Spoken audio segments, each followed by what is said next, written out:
Hello, Serge here from the Backyard Driving Range.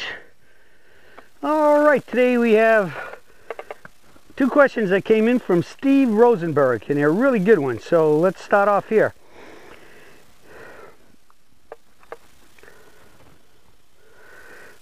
He says, "Hi Don, first of all I want to say that I'm a new to PPGS, your teachings and the swing surgeon site, but I definitely consider myself a surgeite as I have been devouring as much information as I can get my hands on. Between your videos, fundamental series, your video blogs, and your YouTube videos, I am trying to pick up as much as I can, as quick as I can. I have to admit that at this point, all I'm doing is swinging in my apartment, trying to get all the swing fundamentals down. But I don't mind, because even without hitting any balls, as you say, I can still feel the swing and then swing the feel." All right, you know, that's one of my favorite statements, because they tell you that you learn by hitting, you learn to swing in the dirt, hitting a lot of golf balls, and I disagree with that. They call that muscle memory. The muscles have no mind. The mind, our brain, is what tells the muscles what to do. And so you got to get it here to get it to here and every rest part of your body. And here means you got to understand the concepts, the principles, what has to happen, why it happens, how do you make it happen. And once you get that up here, then the brain can tell the body, every muscle group and muscles in the body, what to do. So good point there. Feel the swing and then swing the feel. The first question I have is this. I have been going over the videos and have a question when it comes to the setup, particularly the master setup position. Am I mistaken or misinformed? I like to consider myself a student of the game. I love talking and learning about the game. When you turn the right forearm a little skyward, not breaking the wrist, of course, and tuck the right elbow in a bit, are we not promoting a closed stance setup?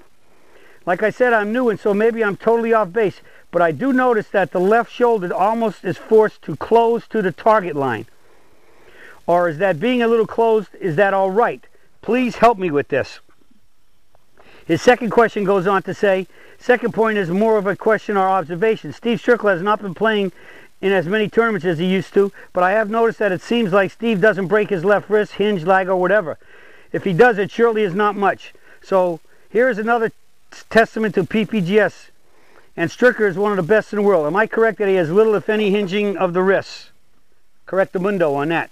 He's as good a perfect example of good wrist action as no wrist action, and all it is forearm rotation. That's what we get in the mitt and up the tree. And Steve is as firm and solid at the top as anybody. That's why he's pure 3/4. All right. So that said, another great one that I think who just recently won after a couple years of being out on medical exemptions, and it's so great to see him return, was JB Holmes. And I mean, how long is this guy, all right? JB's not much bigger than me. I'm sure a lot stronger than me, but JB is just like Strickler and me. Solid as a rock right here. All he's got is rotation and just kills it, swings up to the finish and just kills it a mile. All right? So there you got two good examples, but Steve was a great one. But let's get back to the first question. Master setup position, what is it? Now here we got a new guy, he's just gotten into it, and he picked up on what I consider to be one of the most important positions of the swing, and yet it's one that's totally most overlooked as anything out there. Master setup position means we're in a position here where I ask you to take your right arm, kind of bend it under. Anytime you do this, what do you see? Your right shoulder drops downward, it relaxes the shoulder. You can only lift your arms from relaxed shoulders. If you stand up right now and just hunch up both of your shoulders, you can't pick your arms up until you do what? Relax your shoulders.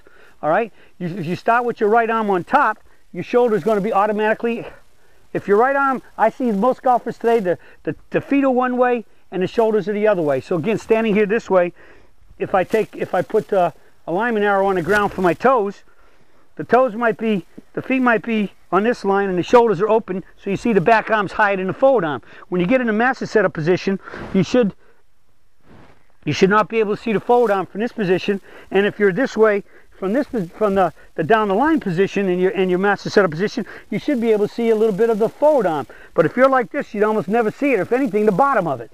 And that's what I see more of. And it's basically attributable to, in many cases, bad alignment. The feet are to the right, and golfers walk in, and they open up their shoulders, inadvertently not knowing it, they get their shoulders open to be able to see the target better, and then it helps them come across the ball to pull the ball to the target across their toe line.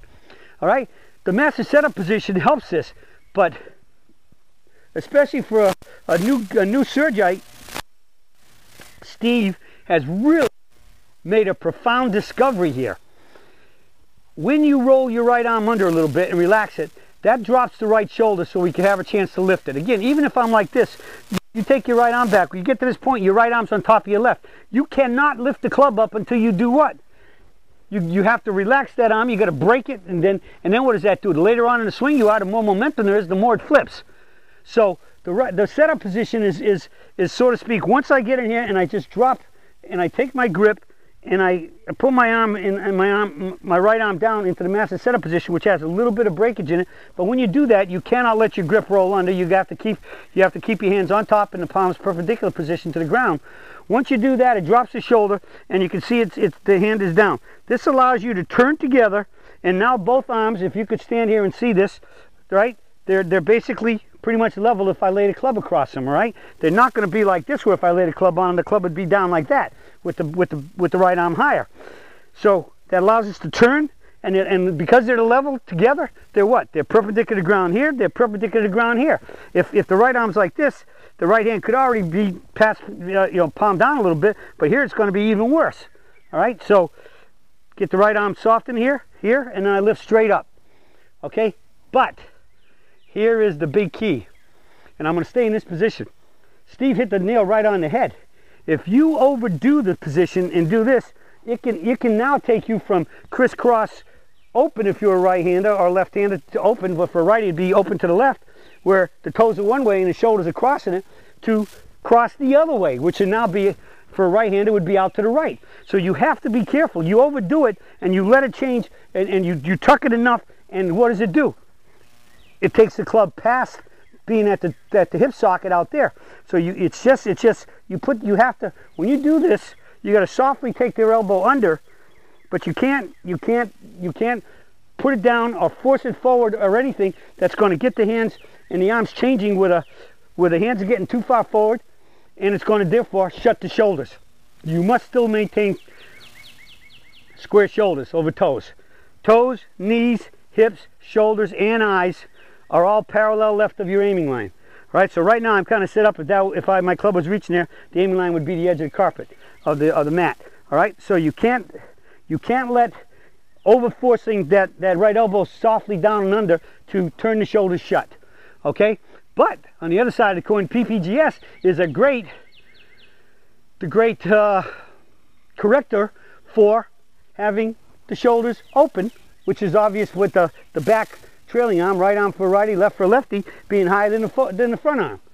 We want them down just a little bit, so you go in the mitt, they're both level, and lift the hands straight up the tree, nice and vertical to that vertical light club position, which is the peak performance golf swing.